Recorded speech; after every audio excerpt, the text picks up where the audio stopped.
Well, strap yourselves in, folks, because it seems the US-China trade saga is back. New trade tensions have dramatically emerged.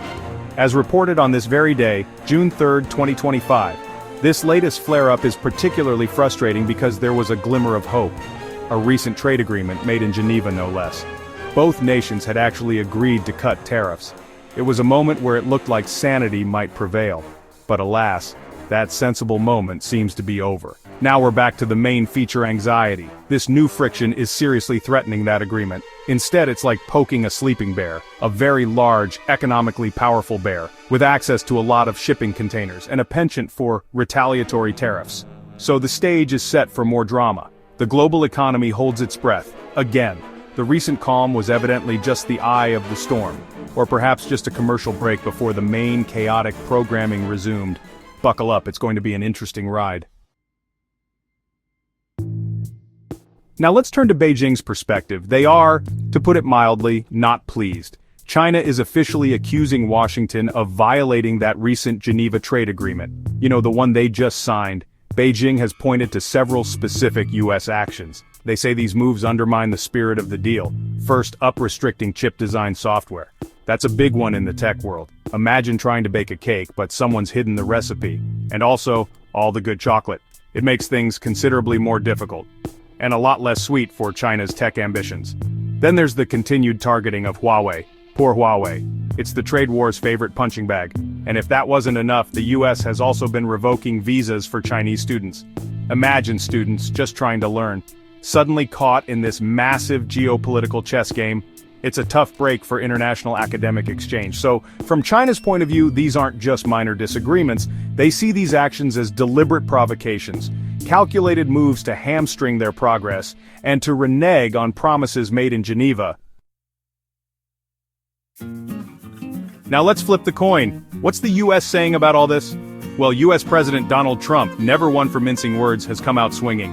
He stated quite bluntly that China had, and I quote, totally violated the trade truce. Strong words, very strong. No specific details were immediately provided. It was more of a general sweeping accusation.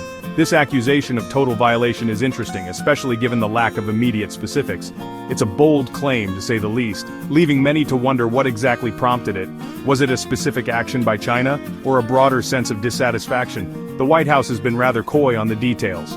Before this latest round of, he said, she said, there were actual numbers involved in the Geneva Agreement. The US had significantly reduced tariffs.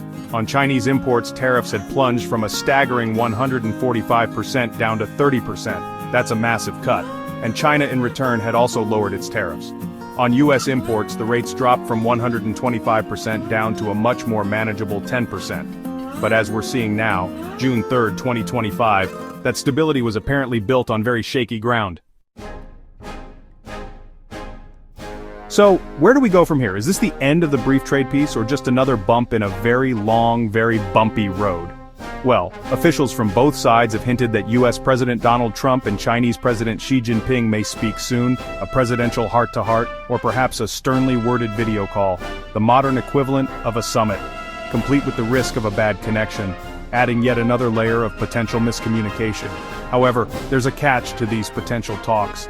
Beijing, it seems, has a preference. They'd rather have some preparatory groundwork done first, before any big presidential-level discussions. They want the diplomats to sort out the details. Essentially, they want the appetizers served and cleared before the main course of a Trump-Xi conversation. This whole episode really underscores one thing: the utter fragility of the existing trade agreement. It's like a Ming vase perched precariously on a wobbly table during a minor earthquake. One wrong move, one stray accusation, and the whole thing could come crashing down. The ink was barely dry on the Geneva Accord, and already it's looking decidedly shaky. Which isn't great news for anyone, really, except maybe for headline writers. Ultimately, this renewed friction casts growing uncertainty on the possibility of achieving a lasting deal, a truly stable, long-term trade relationship.